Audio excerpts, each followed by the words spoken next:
सोचिए, एक एनजीओ ने फॉरेन डोनेशन से एक स्कूल या हॉस्पिटल बनाया। कुछ साल बाद उसने फॉरेन फंडिंग लेना बंद कर दिया और डोमेस्टिक फंड से अपना काम चलाने लगा। लेकिन अगर उसका एफसीआरए सर्टिफिकेट इस केस में भी अगर रिन्यू नहीं हुआ तो क्या उसका बनाया हुआ स्कूल या हॉस्पिटल भी उसके कंट्रोल से जा सकता है? यही है एफसीआरए अमेंडमेंट बिल 2026 का सबसे कंट्रोवर्शियल और important point.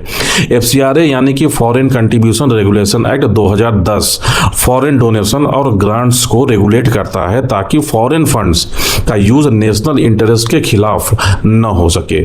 FCRA registration generally 5 साल के लिए होता है और इसे रिन्यू करना पड़ता है। अब बिल जो 2026 में जो अमेंडमेंट बिल आया है उसमें सेसेशन का कॉन्सेप्ट इंट्रोड्यूस किया गया है गवर्नमेंट के जरिए। अगर ऑर्गेनाइजेशन रिन्यूअल के लिए अप्लाई नहीं करती है या फिर रिन्यूअल रिजेक्ट हो जाता है या सर्टिफिकेट एक्सपायरी से पहले रिन्यू नहीं हो पाता है तो सर्टिफिकेट सीज माना जा सकता है। इसके बाद फॉरेन कंट्रीब्यूशन से बनाए गए एसेट्स उसमें हम इंक्लूड कर सकते हैं पार्टली फॉरेन फंडेड एसेट्स को भी। ये सारी चीज़ें डेजिग्नेटेड अथॉरिटी के पास वेस्ट हो जाएगी। और मान लीजिए एक एनजीओ ने फॉरेन फंडिंग से हॉस्पिटल बनाया लेकिन बाद में फॉरेन फंडिंग लेना बंद कर दिया उसने।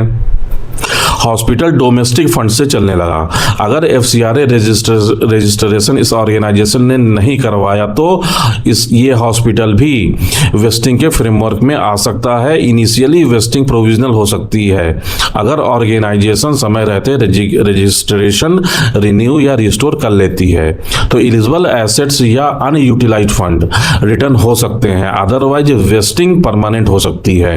एक और इम्पॉर्टेंट पॉइंट है ₹10 लाख रूल। रिन्यूअल के कॉन्टेक्स्ट में पिछले 2 फाइनेंशियल ईयर में ₹10 लाख फॉरेन कंट्रीब्यूशन यूटिलाइज करना रीजनेबल सोशल एक्टिविटी के क्राइटेरिया से लिंक है।